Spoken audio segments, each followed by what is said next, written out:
Hello everyone, welcome to Question with Answer, and Day 8 for Python Interview Question and Answer for 2025.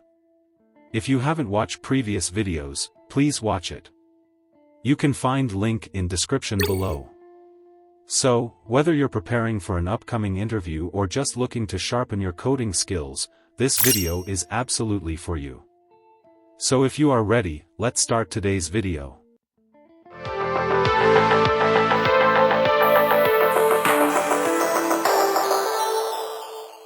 How is exceptional handling works in Python? Answer. Exception handling in Python is a structured way to manage runtime errors and ensure that a program can recover or gracefully terminate without crashing. Python uses the try-except block to handle exceptions. Here's how it works. 1. Try block.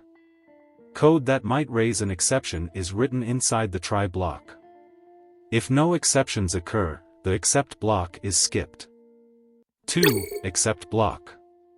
This block catches and handles the exceptions raised in the try block. You can specify the type of exception to handle specific errors. Here is the simple example. 3. Else block. The else block, which is optional, executes if the try block runs without any exceptions. Here is the simple example of else block. 4. Finally block. The finally block executes regardless of whether an exception occurred or not. It is commonly used for cleanup actions, like closing files or releasing resources. Here is the simple example of finally block.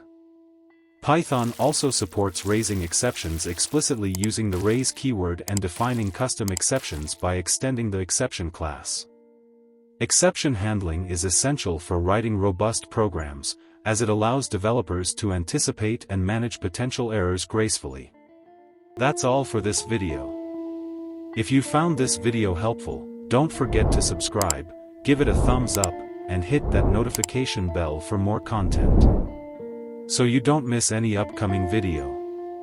And, if you have any questions or topics you'd like us to cover in future videos, please let us know in the comments below. Until next time, keep exploring and keep coding. Thanks for watching, and happy coding.